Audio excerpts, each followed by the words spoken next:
Seperti antum sibuk membaca SMS, WhatsApp, BBM. Coba lowongkan di antara waktu-waktu antum sehari berapa kali buka HP. Baca Al-Quran. Baca Al-Quran. 5 ayat, 10 ayat.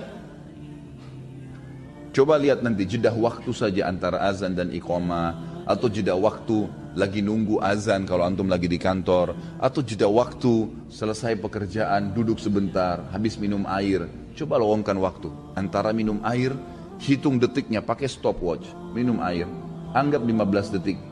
15 detik antum pakai baca Al-Quran. Coba lihat berapa ayat yang antum dapatkan. Baca. Kalau tidak kapan nih? Ingat, dalam ibadah harus dipaksakan. Baru bisa. Kalau kita tidak paksakan diri kita, tanda kutip, tidak paksakan sholat malam, tidak paksakan berpuasa, tidak paksakan bersedekah, tidak paksakan mengambil Quran dari rak atau membuka aplikasi Quran di HP dan dibaca, tidak paksakan menjenguk orang sakit, tidak paksakan hadir di majelis ilmu, tidak bakal pernah bisa. Karena syaitan selalu menghambat kita. Allah mengingatkan dalam Al-Quran masalah itu. A'udzu billahi minasyaitonir rajim walladzina jahadu fina lanahdiyannahum subulana. Orang-orang yang jahadu fina artinya berusaha memaksakan diri menuju ke perintah-perintah kami, jalan-jalan kami, meninggalkan larangan-larangan kami, maka kami akan pandu dia menuju ke jalan-jalan kami. Lanahdiyannahum subulana. Kami mudahkan mereka untuk mengamalkannya. Karena prinsip dasarnya dalam masalah ibadah, ikhwan dan akhwat sekalian, sekali kita ketinggalan ibadah itu, sulit sekali untuk mengulanginya. Puasa Senin Kamis, kenapa antum gak puasa nih? Saya masih bingung kenapa ada orang gak puasa. Antum mati kalau puasa. Alasannya hanya karena panas, alasannya hanya karena kantor. Lalu kapan panas itu hilang? Gak bakal hilang. Tapi sekali Senin antum gak puasa, maka di buku amal antum nanti sampai hari kiamat kosong dari puasa Senin tuh, rugi sendiri. Ini butuh sebuah keyakinan, ada janji Allah di situ. Dan maghrib nggak kemana-mana, akan datang maghrib itu, akan datang maghrib. Kita akan buka puasa, Allah bukan menzalimi hambanya. Syaitan akan terus membisikkan dari pertama kita mau sahur atau bahkan mungkin tidak sahur, kamu tidak sahur nanti lemas. Itu semua godaan syaitan tepis. Manusia itu bisa hidup tanpa makan, tanpa minum minimal 3 hari. Tidak makan, tidak minum bisa hidup 3 hari. Gak usah antum khawatir gitu. Apalagi maghrib nanti sebentar. Nanti sampai 5 detik, sedetik pun sebelum azan, syaitan masih godain supaya batalin puasanya. Dan dia akan kalah pada saat dengar azan, antum minum. Makanya kata Nabi SAW, "Lis-sha'imi farhatan." Orang yang puasa punya 2 kemenangan dan kegembiraan. Farhatun inda fitri, gembira yang dia dapatkan pada saat buka puasa. Di sini makna hadisnya bisa berarti kegembiraan pada saat dia minum karena hausnya hilang, bisa kegembiraan karena dia berhasil mengalahkan syaitan. Dia akan dapat pahalanya. Wa farhatun inda liqa'i rabbi, dan kegembiraan pada saat dia bertemu dengan Tuhannya. Saya sering sampaikan di pengajian saya, kalau seandainya kita masbuk sholat subuh 1 rakaat, mungkin ada uzur, mungkin sakit perut, anggaplah, ketiduran, anggaplah. Tapi uzur ini hanya akan melepaskan kita dari hukuman Allah Subhanahu wa taala, kalaupun di perbuatan itu ada hukuman. Tapi ingat, kehilangan pahala nggak bisa diperbaikin. Beda antara orang yang ketiduran masbuk 1 rakaat dengan orang yang dasarnya memang bangun dan tiap hari dia paksakan dirinya untuk mendapatkan dari rakaat pertama. Beda pahalanya, walaupun sama-sama hadir subuh. Dan yang masbuk 1 rakaat sampai hari kiamat, dia tidak akan pernah bisa memperbaiki kekurangan 1 rakaatnya itu. Coba kalau kita masbuk misalnya, pas datang imamnya sudah rakaat kedua, masih bisakah kita bilang, imam maaf kembali ke rakaat pertama untuk kita ikut dari awal takbiratul ihram?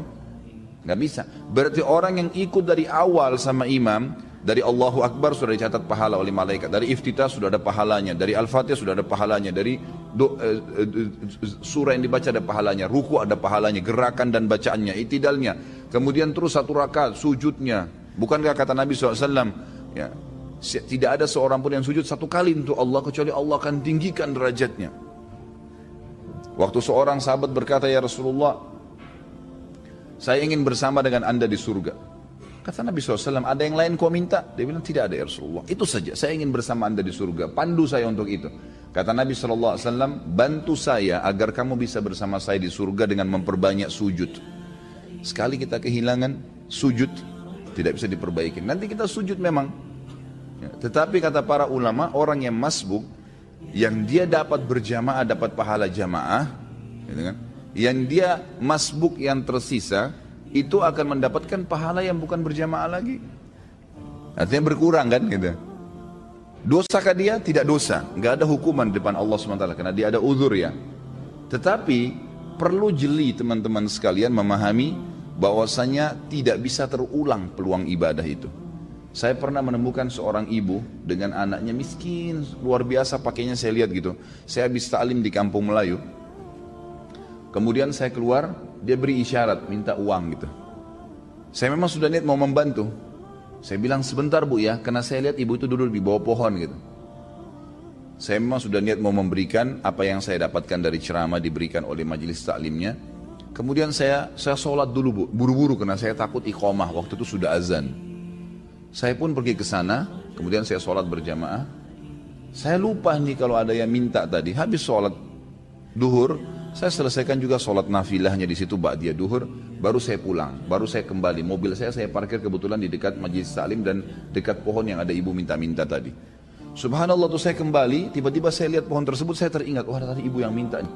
Mana dia? Saya cari nggak ada. Cari keliling nggak ada, sampai saya naik mobil saya 3 kali, ikhwah sekalian putar balik di situ, nyari ibu itu mana, sudah nggak ada, sudah pergi.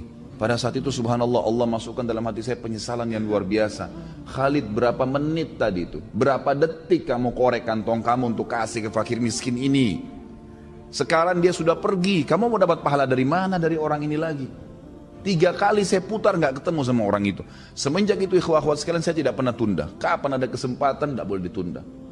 Karena ini tidak bisa terulang lagi gitu kan.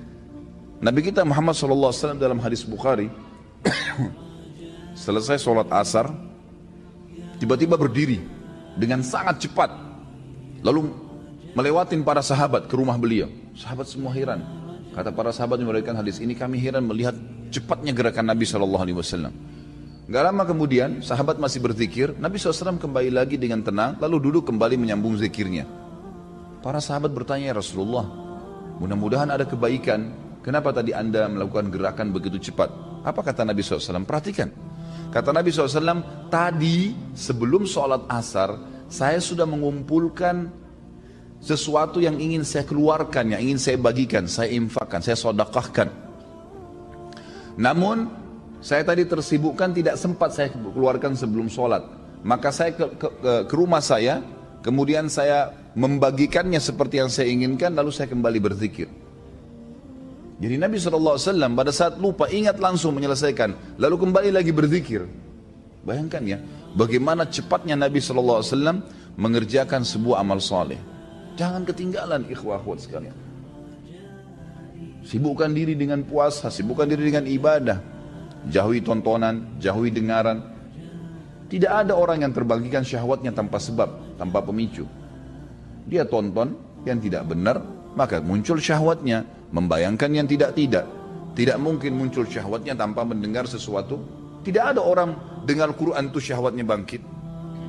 Gak ada orang hadir majelis taklim begini dan disampaikan ilmu syahwatnya bangkit. Gak mungkin kan? Kapan syahwatnya bangkit? Kalau yang didengar itu lagu-lagu cinta, lagu-lagu yang tidak masuk di akal, yang membangkitkan syahwat. Untuk apa ini? Allah mengatakan dalam Al-Quran, Inna sam'a wal basara wal fuada kullu ulaika kana anhu mas'ula.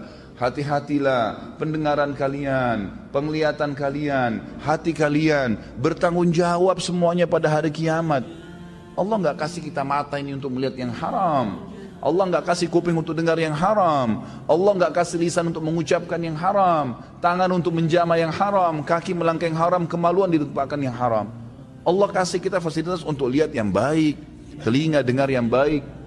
Ingat anggota tubuh kita ini, kata para ulama, kalau makin sering kita sibukkan dengan ibadah, mata melihat yang benar, yang Allah bolehkan, telinga dengar yang benar, mulut mengucapkan yang benar, maka semua anggota tubuh ini, hati makin sering dilunakkan dengan ayat-ayat Al-Quran, dari pendengaran, dari penglihatan. Hati kan terpengaruh dengan 3 anggota tubuh ini, ya, telinga, mata, dan lisan. Maka pastikan anggota-anggota tubuhnya jadi lunak, kata ulama, seperti pohon yang selalu dibasahkan dengan air, maka lunak daunnya, gitu kan. Sedikit dengar ayat jadi nangis, sedikit dengar ayat, ya, dengan telinganya hatinya jadi tentram, lisannya maka dia akan mengucapkan selalu yang baik saja, seperti itu. Ingat, ancaman Allah tidak mungkin luput. Banyak orang selalu tergiur dengan firman Allah SWT, Innallaha ghafurur rahim, Allah maha pengampun, tapi lupa, wa innallaha syadidul iqab, dan Allah berat siksaannya. Allah pengampun benar, tapi siksaannya juga Allah berat.